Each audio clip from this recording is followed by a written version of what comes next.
संघ एक बहुत बड़ा संगठन है, शायद अब उसके 100 साल हो रहे, ये 100वां वर्ष है। और दुनिया में इतना बड़ा स्वयंसेवी संगठन कहीं होगा ऐसा मैंने तो नहीं सुना है। करोड़ों लोग उसके साथ जुड़े हुए हैं, लेकिन संघ को समझना इतना सरल नहीं है। संघ के काम को समझने का प्रयास करना चाहिए। और संघ स्वयं तो एक पर्पज ऑफ लाइफ जिसको कहे, इसके विषय में आपको एक अच्छी दिशा देता है। दूसरा, देश ही सब कुछ है और जन सेवा ही प्रभु सेवा है।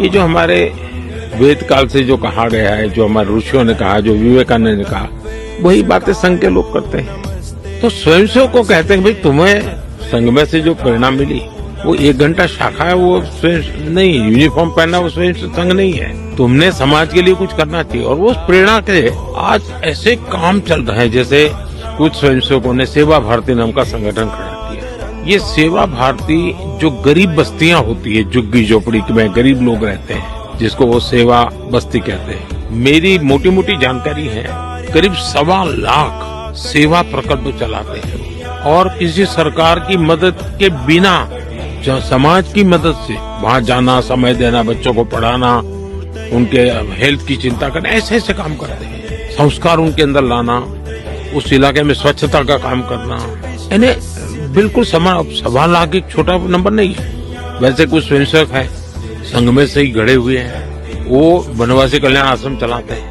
और वो जंगलों में आदिवासियों के बीच में रह करके आदिवासियों की सेवा करते। 70,000 से ज्यादा 1 टीचर 1 स्कूल एकल विद्यालय चलाते हैं। और अमेरिका में भी कुछ लोग हैं जो उनको लिए शायद $10 या $15 का डोनेशन करते हैं इस काम के लिए। और वो कहते हैं कि एक कोका कोला नहीं पीनी है इस महीने, एक कोका कोला मत पियो और उतना पैसा ये एकल विद्यालय को दो।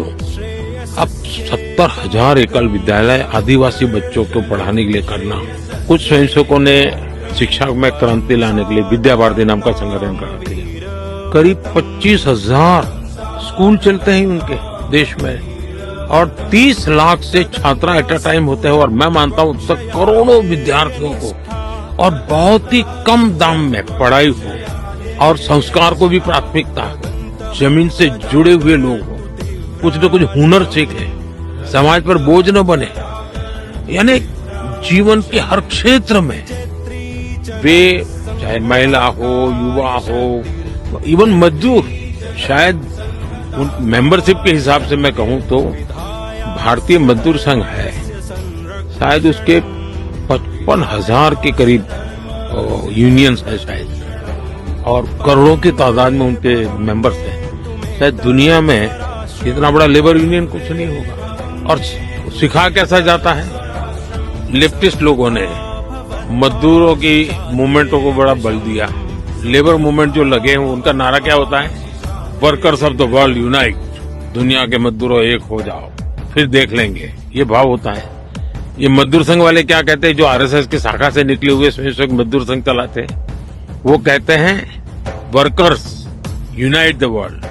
वो कहते हैं workers of the world unite, ये कहते हैं workers unite the world. Unite the world. ये कितना बड़ा वाक्य, 2 शब्दों में इधर उधर है, लेकिन कितना बड़ा वैचारिक बदलाव है। ये संघ की शाखा से निकले हुए लोग अपनी रुचि, प्रकृति, प्रवृत्ति के अनुसार जब काम करते हैं तो इस प्रकार के गतिविधियों को बल देते हैं। और जब इन कामों को देखेंगे तब आपको 100 साल में राष्ट्रीय स्वयंसेवक संघ ने भारत के सारे चकाचौंध दुनिया से दूर रहते हुए एक साधक की तरह समर्पित भाव से, तो मेरा ये सौभाग्य रहा कि ऐसे पवित्र संगठन से मुझे संस्कार मिले जीवन के, लाइफ ऑफ पर्पज में जो मिला।